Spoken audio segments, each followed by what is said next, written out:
Unity Dialogue. It's midday in Dakar and 1 p.m. in Abuja. Good afternoon and many thanks for staying tuned to West Africa Democracy Radio, broadcasting on 94.9 FM and around the world on WADR.org. Welcome to Newslink.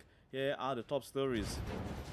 ECOWAS and AU election observation missions declare Senegal's presidential election process satisfactory. The mission will continue to closely observe the concluding phases of the electoral process, in particular the aggregation, the coalition, and the announcement by Senate and the validation of the results by the Constitutional Council. The Togolese parliament adopts new constitution extending presidential tenure by one term. A coalition action synergy for Mali opposes ban on its activities in Bamako by the junta. And the Nigerian government frees hundreds of people arrested on suspicion of providing terrorists with intelligence information. Stay tuned for details of these stories and more. Here is Abdullahi Hassan with Newslink.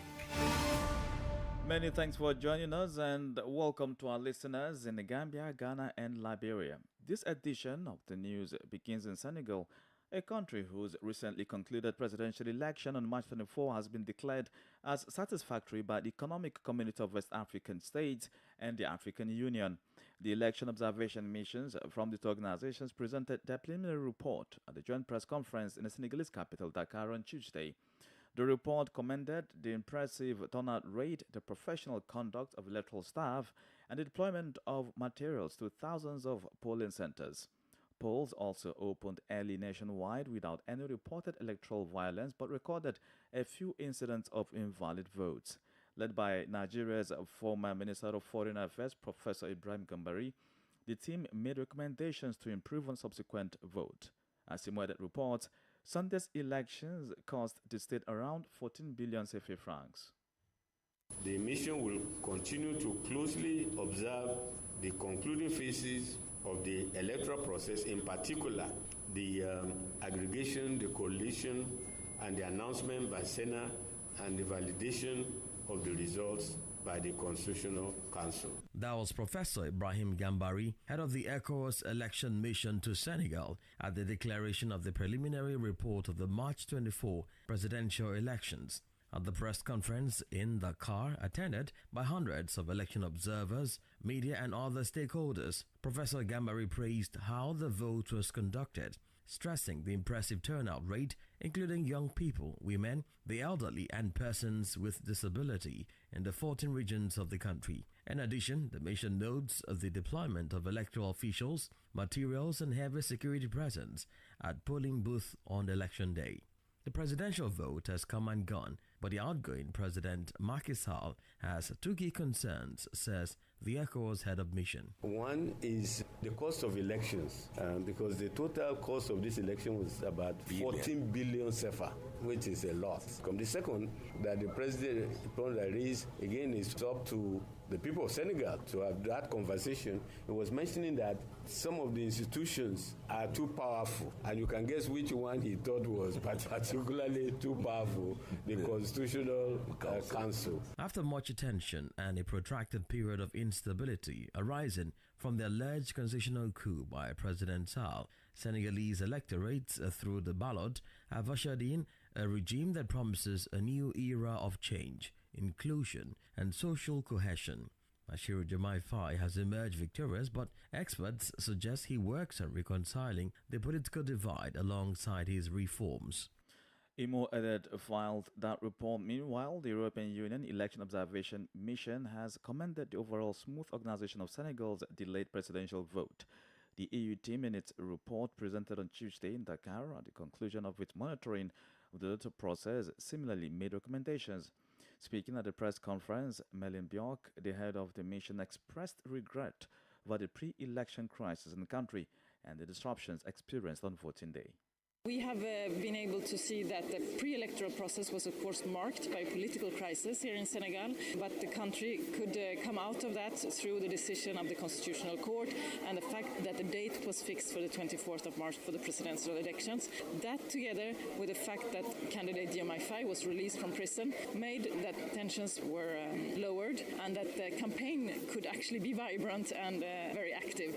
The E-Day itself was calm, was according to the rules, and our assessment and our observation is that voters could cast their vote in a free and sincere way, and that now the counting and the compilation totally done according to the rules and in full transparency. So we have a very positive assessment of the E-Day. What is also positive is, of course, that based on preliminary results that the candidates have themselves, we don't have them because we as an observation mission wait for the official results, but they have results, and based on them, the contestants have congratulated Diomaye Faye as their future president, and this kind of very peaceful, where those that have contested but not won the elections, when they in this way declare their electoral defeat, is a very mature way of passing power to the next. Then we have made other observations that I think is interesting to think about in partnership with the authorities here in Senegal, is that one of the richness of this country is that there are so many young people, but their participation rate in the elections is quite low.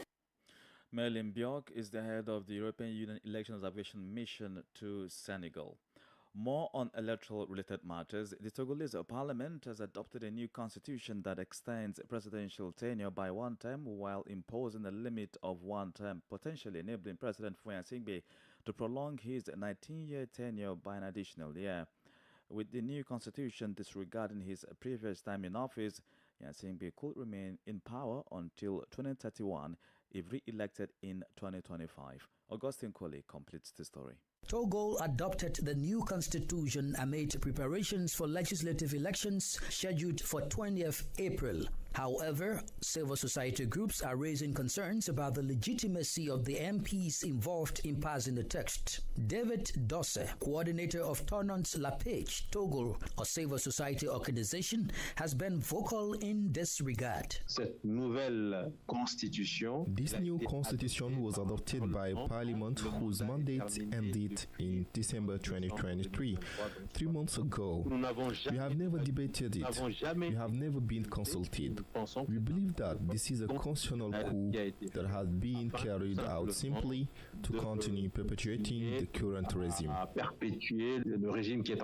According to a member of Togolese civil society, consultations have already commenced in anticipation of demonstrations in the coming days. The Togolese opposition, led by figures like Bridget Ajamago Johnson, General Secretary of the African People's Democratic Convention, is also condemning the adoption of what they perceive as a non-consensual law. The least they could have done would have been to wait for legitimate representatives to make this change in the country, to adopt this serious decision and to commit to the future of the country. The regime knows this very well. It knows that what it has just done does not meet with the approval of the Togolese people. That's why it was done late at midnight. Adding to the chorus of dissent, the Togolese Bishops' Conference issued a statement on Tuesday urging the Togolese president not to endorse the new constitution. The clergy emphasized the necessity for inclusive consultations before any such action is taken. Augustine Coley with that report. More stories coming up on West Africa Democracy Radio. Newslink continues. Remember, we're live on Facebook, WADR English Service, and on YouTube at WADR. The Action Synergy for Mali has opposed the decree issued by the governor of Bamako district, which prohibits its activities within the capital city. Malian authorities cite security and public order concerns to justify this decision. Francis Boniface has won this report filed in by WADR's Aliyu Cham in Bamako. In a statement released Tuesday evening, Action Synergy for Mali rebuffed the governor's prohibition on activities within the capital city of Bamako.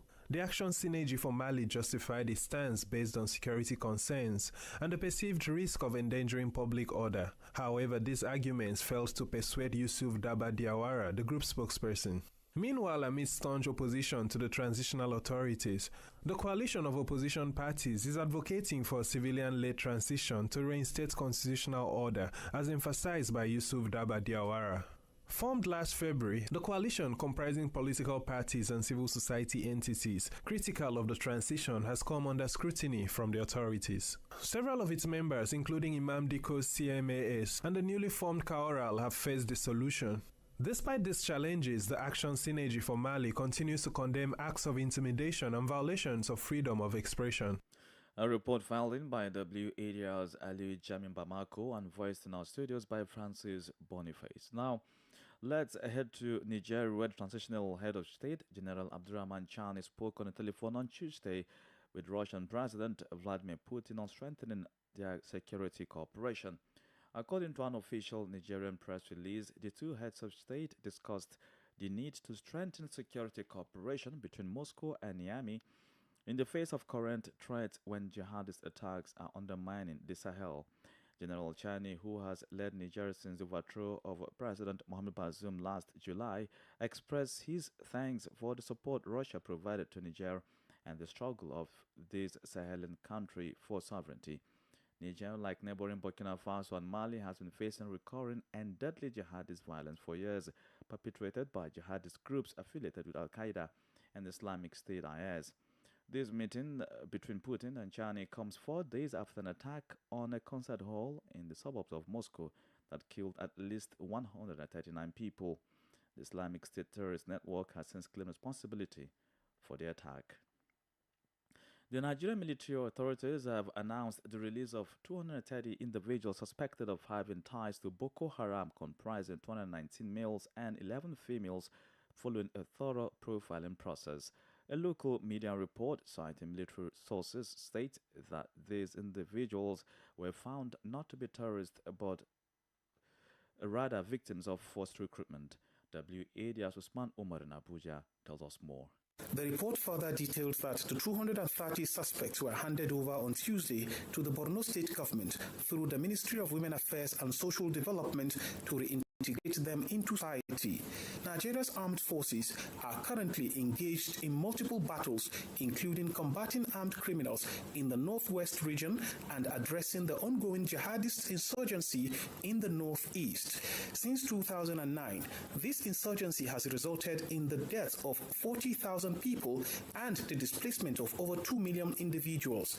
Boko Haram and their rival group, the Islamic State West Africa Province, or ISWAP, have increasingly targeted farmers, loggers, herders, and fishermen. They accuse these individuals of spying and providing information to the military and local militia groups. While the military has made progress in pushing back militants and reclaiming territory in Borno and parts of the northeast, acts of violence such as attacks, kidnappings, and raids persist in remote areas. For Newslink on West Africa Democracy Radio, Usman Umar reporting from Abuja. And just before the break, the Kaduna State government in Nigeria has moved the rescued Kuriga school children to a facility where they will undergo psychosocial therapy and counseling before being handed over to their parents. The children were taken to the center shortly after they met with Governor Ubasani at the Sir Kashim Ibrahim Government House on Monday. The arrangement, which is under the supervision of the Ministry of Human Services and Social Development and the Ministry of Health, is to ensure that the rescued children are in good mental health and psychologically conditioned before they will reunite with their families.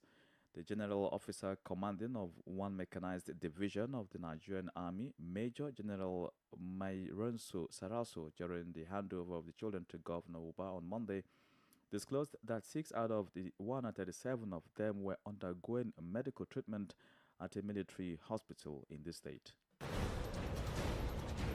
You are listening to Newslink here on West Africa Democracy Radio, broadcasting on 94.9 FM with Dakar, Senegal, and online on WADR.org. Here's a reminder of our top stories. ECOWAS and AU election observation mission declare Senegal's election satisfactory.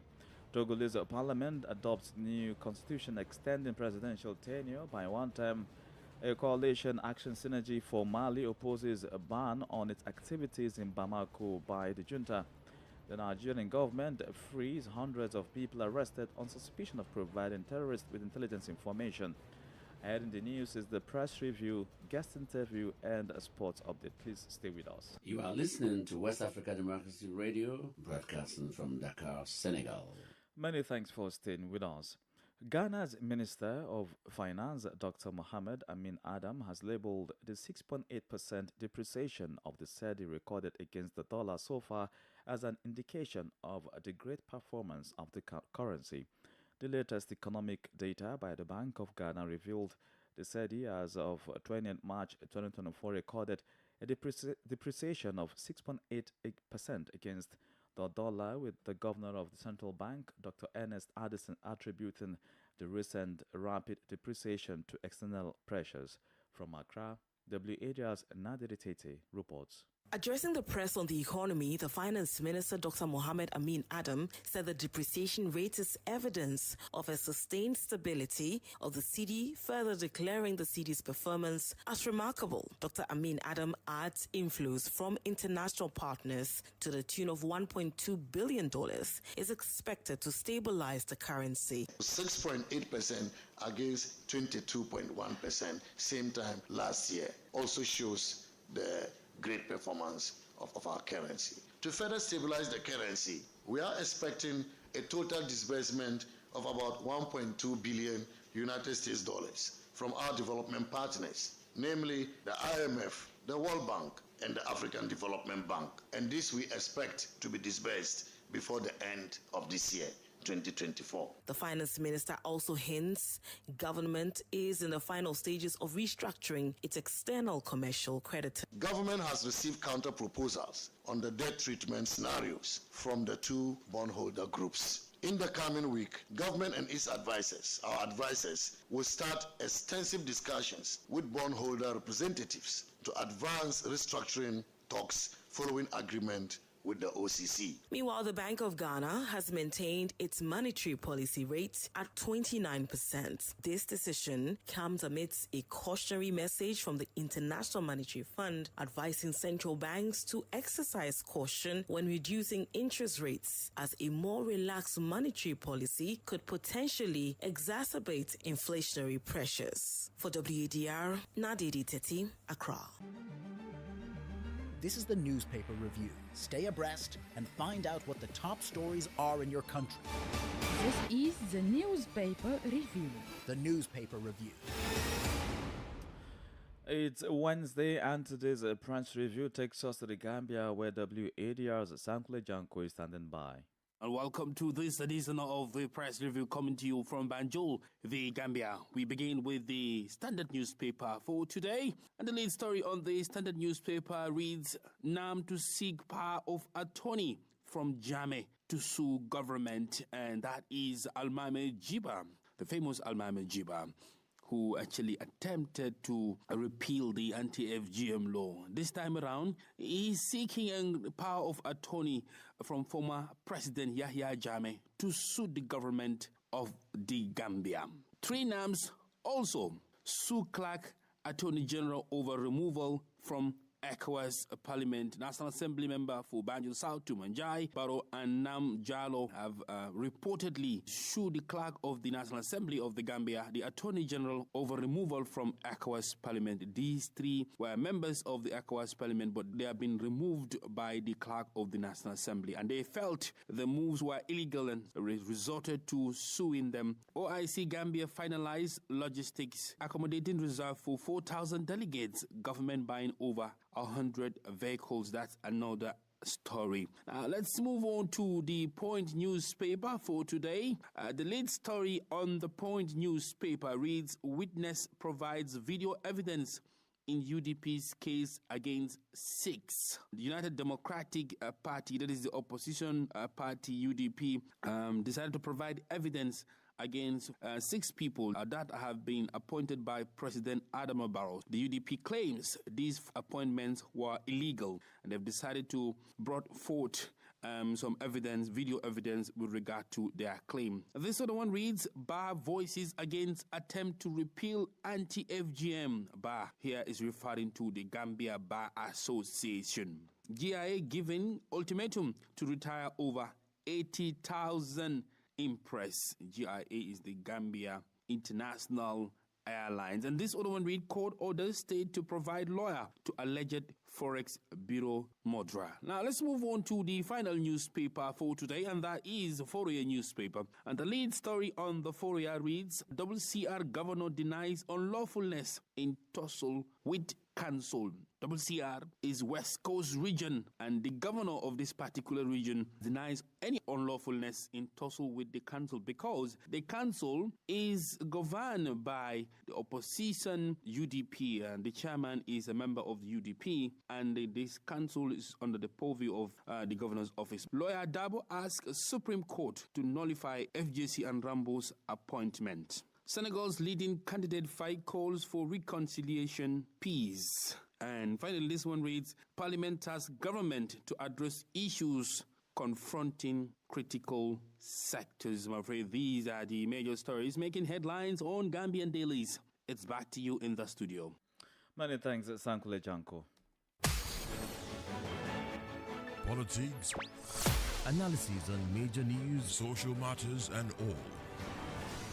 This is a guest.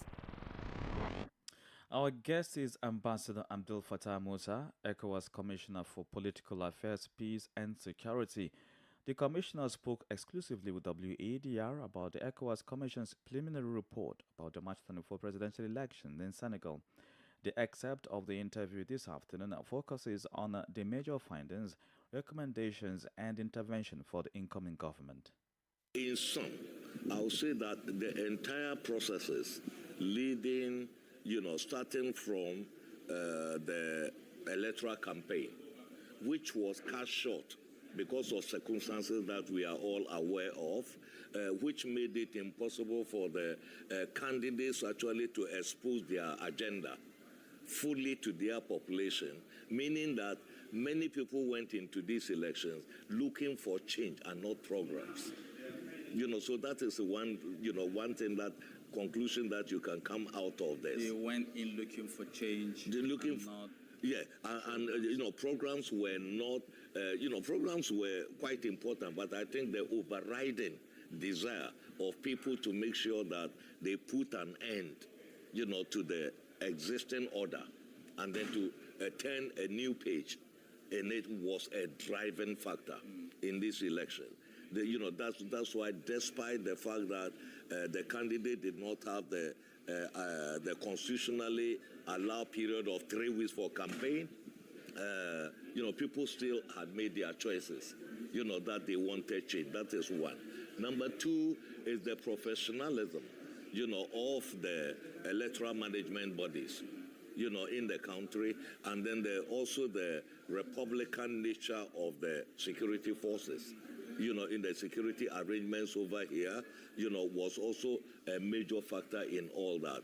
And just before we cap this interview, give us a brief also about your recommendations. One of the key recommendations, that is to have, even though the parrainage system, is a necessary evil, in order to cut down the number of, about the 200 plus candidates and other things, it still requires some level of improvement, and also something like the whole question of equity, as far as the selection of candidates for important elections that like we have. It is also the cost of elections. The cost of elections is one of the pains of democratic backsliding in our region. So understand that this cost the state 14 billion CFA. About 14 billion CFA, and that is the official cost of the elections. You are not even talking about the costs that have not been captured officially. It is just too expensive. In that 14 billion, could actually build about 2 or 3 hospitals. In this country for the ordinary people. The thing is that we must rationalize our electoral processes. For example, why can't Senegal couple legislative and presidential elections in order to reduce costs, for example? And why don't you cap campaign financing, in the elections? And why don't you demonetize electoral processes. That is on the course of election. That I think, something, has to be done as far as that is concerned. The other, aspect, which are minor, that is the polling stations, in the country are universally not very friendly for people living with disabilities. We saw that, and I think that is an infrastructure issue. But in terms of the materials for the election itself, I feel that there is a lot of waste that can be cut off. For example, we visited polling stations where you had piles and piles of ballot papers belonging to individual candidates after the votes had been cast. Excessive number, in it, together with envelopes. If people are not disciplined, there can be ballot stuffing. That is one. And the second point is that it's a waste. There are talks that the president-elect is inexperienced in terms of governance. He never really held on to any elective position. Is ECOWAS rendering any sort of support to help him start and eventually stabilize his government? Exactly. Yeah, as for the experience matter, I would say that everybody starts somewhere. You see, because leadership in Africa is too personalized. And that has been one of the weaknesses of our democracy in the region. Now, the preliminary declaration that ECOWAS has just made is the very first step. ECOWAS will engage the competent authorities. And we do that post-election intervention in terms of promoting national reconciliation. Okay. Because Senegal needs it. That was Ambassador Abdul Fattah Musa, the ECOWAS Commissioner for Political Affairs, Peace and Security. Well, in the world of sports, Nigeria Super Eagles crumbled to a 2-0 defeat to Mali International Friendly on Tuesday. It's Nigeria's first defeat in regulation time to Mali since their first meet in November 1972 in Bamako. The defeat will be a major setback to interim coach Finidi George's chances of a permanent job in the Super Eagles. El Bilatsuri put Mali ahead in the 18 minutes before Komari Doumbia scored 3 minutes before time to seal the victory. This is Nigeria's first defeat since their AFCON final loss to eventual champions Cote d'Ivoire. The 2-0 loss means that the choice for a coach for the Nigerian team is still wide and open, even as the country has less than 2 months to prepare to a potentially difficult World Cup qualification match with South Africa and Benin Republic, who posted positive results in their respective friendly matches at the time the Super Eagles were staggering. And that's how we end this edition of Newslink here on West Africa Democracy Radio, broadcasting from Dakar, Senegal. Thank you for listening, and many thanks to Christian Mukidi and Mao Jujuva for the technical support. Do interact with us via social media platforms, X, formerly Twitter, Instagram at WADR News, and on Facebook, now WADR English Service. Coming up at the bottom of the hour is WADR's flagship gender program 50/50 with Nadiri Tete, to be followed by the second edition of Info Shevu at the top of the hour with Demba Amaran. I'm Abdullahi Hassan. Good afternoon. And many thanks to you.